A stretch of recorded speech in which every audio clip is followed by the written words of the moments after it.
You have reached Rad Steele's Awesome Toy Collector Review. I'm your man, Rad Steele, and today I'm reviewing from the Masters of the Universe Origins toy line, Eternian Goddess.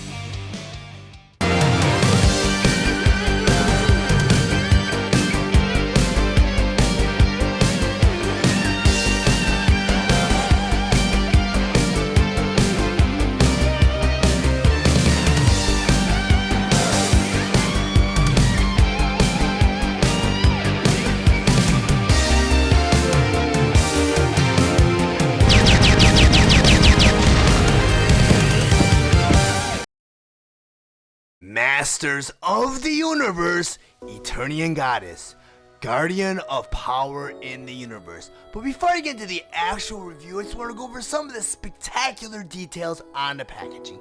Up front here, that blister tray, both the figure, all of her accessories, and the comic book behind her. Up here in the corner, you have New for 21. Then over here, you have yellow starburst that reads Modern Posing Retro Play. Then on the back of the box here, you have a very vintage design, which I do remember from my childhood, of the Eternian Goddess, He-Man, and Skeletor, with the power sword being split in half. Then up here it says, Planet Eternia's warrior deity protects the ancient artifacts worthy to be wielded only by He-Man. Then over here you have yellow starburst that reads, includes comic book. Then down here it says, modernizing and celebrating the original 80s Masters of the Universe action figures. Then over here it says, fit magical staff into hand. Then down here it says, twist the powerful battle position. Then over here you have the cross-sell for Wave 6. Masters of the Universe Origins Eternian Goddess. Eternian Goddess was released on October 1st, 2021 with the suggested retail price of $19.99, and she was available at all major retailers. Eternian Goddess was released along with other Masters of the Universe Origin Wave 6 figures, which include He-Man, Skeletor, Webstor, Lords of Power Beastman, and Stinkor.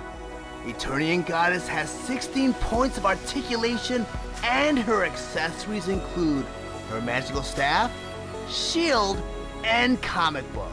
Eternian Goddess stands 5.5 inches tall, and she is meant for fans ages 6 and up. Her vintage design is updated for modern playability. Now I'm going to go ahead and talk about some of the Eternian Goddess's play features and accessories. First, by talking about her comic book, Rock and Hard Place, which features He-Man on the cover. On the inside here, you'll notice that this comic book features all of the Masters of the Universe Origin Wave 6 figures. Faker, you have He-Man right here, you have Skeletor, Webstor, and Beastman.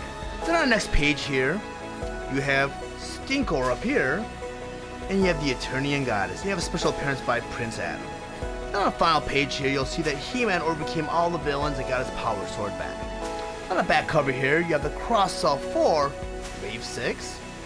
Put that off to the side because I want to talk about the Eternian Goddess, who she is, how she came to be, and where she's from. Well, when Mattel originally released Teela, they figured little boys do not want to play with figures that are female. So what they did was they did a 2-for-1 deal where when Teela was wearing this armor here, she was considered the Eternian Goddess. And she was featured in the mini comic book that was included with the original run of the Master Universe Wave 1 figures. And what they did with the Eternian Goddess, though, they painted her green in the comic book, so they left it up to our imaginations as kids to picture her as the Eternian Goddess with the armor. And this armor comes off very simply. You just unclip it and just pull it off. And for what I can remember from the original toy run, because I did own an original Teela, well, my sister did, I just played with it all the time. It was made out of a hard plastic. It wasn't this rubbery plastic, which I do like because it conforms to the figure much better this way, when it's made out of this rubbery plastic. So I'm gonna go ahead and put that back on, because if you look at Teela right now, or I'm sorry, the Eternian Goddess, she's actually a redeco of Wave 1 Masters of the Universe Origins Teela. And the cool thing about this version of Teela, or the Eternian Goddess, is the original Teela had her hair painted on.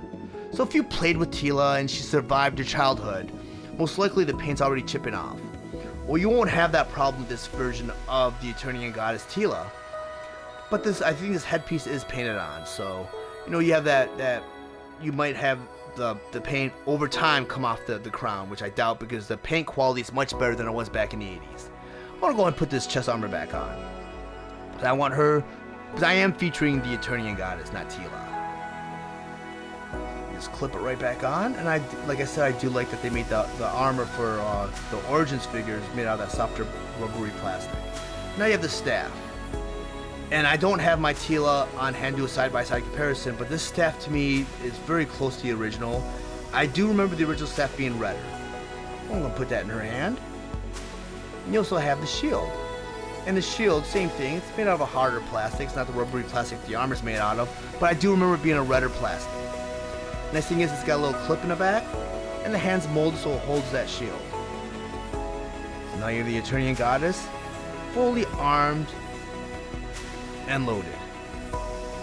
But I want to go ahead and talk about another feature that all the Masters of the Universe Origins figures have, and that is you can kit bash any of your Masters of the Universe Origin figures. And kit bash means you can customize your figures. So, according to the instructions here, you can remove the Eternian Goddess's head, her arms, her hands, her torso, and her boots. So if you choose to customize the Eternian Goddess, you can pop off her head, her arms,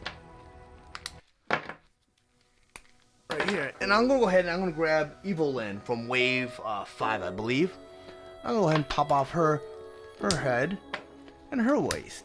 And what I'm going to go ahead and do, I'm going to go ahead and just pop on her torso. And since we're featuring the Eternian Goddess, I'm just going to put that right on. Right there. So now you have a very sickly looking Eternian Goddess. Unfortunately, with female figures, though, they're only interchangeable with other Masters of the Universe Origin female figures. And if you own any of the WWE Masters of the Universe figures, they're also interchangeable with those, but only with the female figures. But I'll go ahead and put the Eternian Goddess back together again. If you're interested in picking up your own copy of Eternian Goddess, unfortunately Wave 6 is very hard to find on toy shelves because they were replaced by Wave 7 over the holidays. And pretty soon those Wave 7 figures will be replaced by Wave 8 because Wave 8 is making its way to toy shelves. But if you're interested in picking up your own copy of Eternian Goddess, I did include a link in the description below. And once you click that link, it'll take you to the Amazon store where you can purchase your own copy of Eternian Goddess. But if you choose not to purchase Eternian Goddess, and once you click that link, you make any purchase through Amazon or through that link, it'll greatly help this channel out so that it can grow and produce more content for the future. If you really found any of the information valuable in this review, please like and share this video. Also, if you really enjoy my content, please subscribe to my channel, and while you're there, click the bell to be notified of any future videos. I want to thank you for watching and supporting Rad Steele's awesome toy collector review. I'll check you guys out next time.